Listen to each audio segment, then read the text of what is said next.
kami buat efek asap.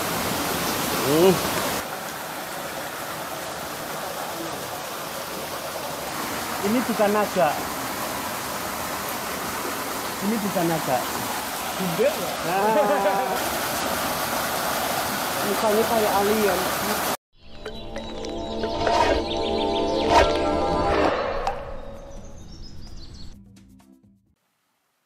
Salam supranatural, namaste. Assalamualaikum warahmatullahi wabarakatuh. Mugi rahayu ingkang tansah tinemu, rahayu rahayu rahayu. Salam budaya. Kami ada di mana ini, Mas? Ini tepatnya Sumber Nagan, di belakang kita ini sumbernya. Ya, kalau orang daerah sini memang menamai sini Sumber Nagan. Kebetulan ada di Dusun Biru. Kenapa disebut Dusun Biru? Karena sumber ini sebenarnya kalau ada yang bisa melihat dengan mata batin itu warnanya biru. Auranya biru. Auranya biru kata Mas Hendro. Sejarahnya apa ini, Mas? Gini Ki, sebenarnya kalau menurut saya pribadi ini sangat bersejarah tempat ini. Dulu waktu saya masih kecil sering diajak bapak saya, kebetulan sering ngaji ke daerah ini Singosari. Kebetulan ini juga Singosari, mungkin sekitar 3-4 kilo dari sini. Rumah ya bisa saya anggap sebagai guru saya dulu, Eyang Puji, atau nama aslinya Raden Aji Pamungkas. Itu ada di jalan, iya, Raden Aji Pamungkas. Raden Aji Pamungkas. Iya. Lanjut, Mas. Eyang Pujiono itu tepatnya di Jalan Kendedes, dekat yang pemandian Kendedes Singosari nomor 17. Iya. Waktu dulu memang ketika ngaji ke sana ada waktu-waktu tertentu untuk siram jamas atau mandi keramas. Itu pasti di sini. Tempatnya di sini. Jadi tempat ini untuk memandikan orang. Iya, dulu memandikan warga-warga yang yang ikut ngaji di sana. Itu di sini. Tadi udah kami lihat sebentar siapa penunggunya. Jadi mukanya sebenarnya bukan naga, jadi kayak alien gitu. Mukanya beliau ini. Tapi warga sering lihat sosok naga. Tempat ini adalah tempat penjamasan pusaka menurut Bang Hendro. Jadi nggak ada pusaka karena penjamasan intinya dia harus larut. Jadi banyak residual energi di sini untuk anti bacok, anti tembak. Nah, zaman dulu bukan anti bacok tapi anti panah gitu, untuk panah jurus. Intinya nggak masuk 100% lah, antara 10 sampai 30%, nggak langsung ke nyawa gitu, cep. Yang kami tangkap itu auranya belum kami deteksi, tapi menurut Bang Hendro adalah auranya biru karena dusunnya biru. Apalagi, Mas? Sebenarnya ini tempat ini kalau dari cerita-cerita sesepuh, cerita-cerita orang tua itu tidak lepas dari cerita Kerajaan Singosari. Ini salah satu tempat bersejarah seperti Ki Yudi sampaikan tadi. Ini adalah tempat untuk memandikan pusaka empu-empu Singosari yang ketika ada proses pembuatan itu dimandikan di sini. Itu juga diceritakan oleh sesepuh-sesepuh sini. Berarti air buat proses pembuatan bisa berasal dari sini, Mas ya? Iya ini. Ya, ini tempatnya. Terus katanya si sesepuh-sesepuh aslinya tempatnya ya memang seperti ini. Ini enggak. Mungkin yang sebelah ini aja yang sedikit dirubah karena dulu Ki Jatikusumo itu salah satu tokoh budaya nasional kalau saya anggap. Kebetulan orangnya Malang, itu punya niat untuk melestarikan ini dengan dibelinya sebelahnya ini. Ini dibangun, kemudian tujuan membangun ini untuk menjaga ini memang. Supaya enggak abadi ya. Supaya enggak dimiliki orang lain, enggak tergeser. Mata kami itu berkaca-kaca. Jadi kami itu dikelilingi tapi unik. Ini peristiwa unik ya Mas Hendro ya? Iya. Perasaan Mas Hendro apa ini? Iya, agak sesek kan. Agak sesek. Nah, kami jackpot muntah. Jadi ada apa ya? Karena di sini itu sebenarnya tempat menjamas pusaka ya Mas ya. Iya, iya. Tempat untuk menetralir pusaka, tempat untuk meredam atau untuk menaikkan.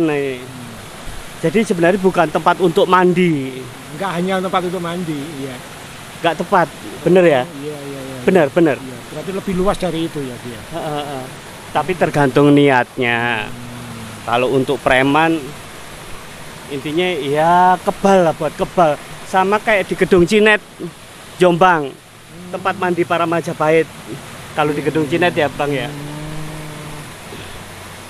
Kami tadi dilihatin sosok kodam. Assalamualaikum. Kodamnya unik. Jadi mereka masih tembus pandang berbentuk kayak wanita tapi goyang. Nanti akan dia menunggu proses pemasukan pusaka ke dalam pusaka.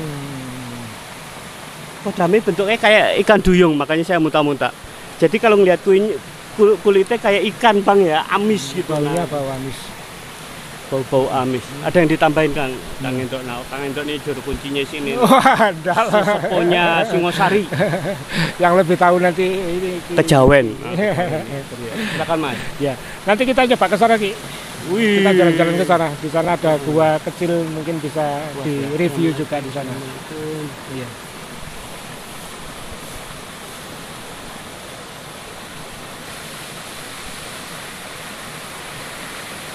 Kami dilihatin.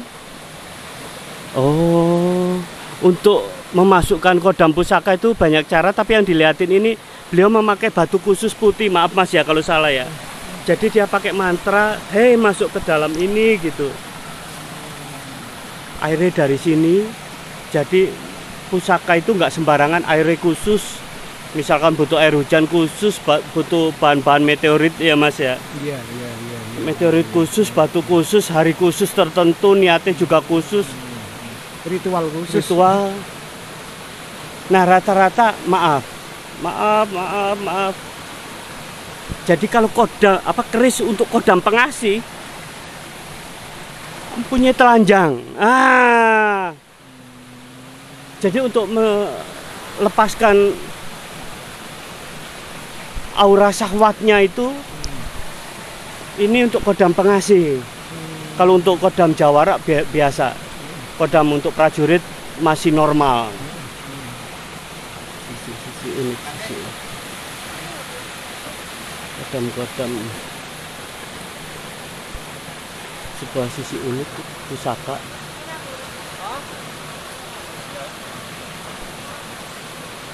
Apa yang dilihatin?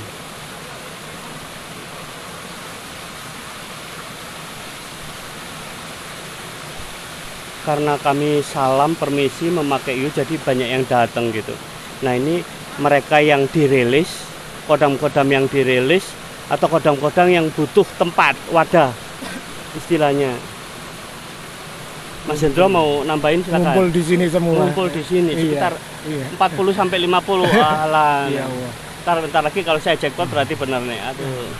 Jadi energinya itu mengelilingi kita ke perut, ke ini. Kembali ke tempat ini sungguh apa ya, budayanya indah gitu ya, zaman dahulu itu ya. Agak OOT dikit bahwa dulu orang Jepang itu membuat samurai itu selalu dua. Satu yang kurang bagus dia patahin, satu yang lebih bagus dia pakai buat pemesanan itu. Kita coba energinya. Apa keris gitu juga? Assalamualaikum. Keris hampir sama tapi tidak untuk duplikat. Maaf Mas, dunia perkerisan aku nggak tahu. Tapi satu keris ada jodohnya. Iya. Bisa kecil, condrek.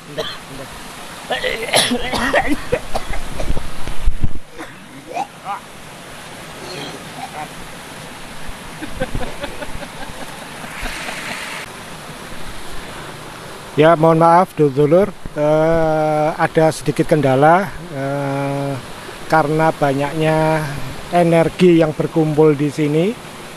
terutama kodam-kodam pusaka yang ternetralisir atau yang masih ada di sini itu pada ngumpul semua di sini. Akhirnya tadi Ki Yudi agak kena apa ya imbasnya, akhirnya sampai jackpot muntah-muntah. Sebenarnya masih banyak lagi yang bisa kita kunjungi. Di samping di sini, di belakang saya ini namanya Sumber Nagan, ini ada satunya di sebelah sananya. Itu ada namanya Botorubuh.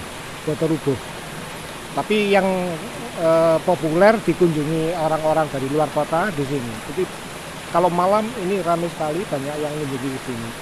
Untuk mandi, untuk siram keramas, atau mungkin hanya sekedar melekan di sini. Atau tidak tidur sampai. Kemudian sebenarnya tadi kita juga mau ke sebelah sana. Di sana ada jembatan yang nyeberangi sungai ini. Di seberangnya itu di perengan itu ada semacam gua kecil gitu untuk kita explore, tapi juga mungkin belum waktunya.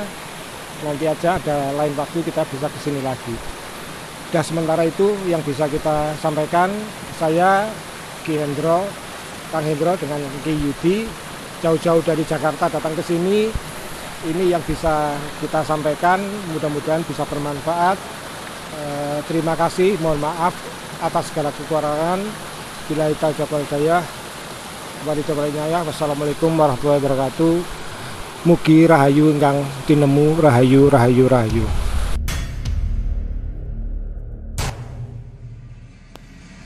Terima kasih yang udah menonton video-video kami.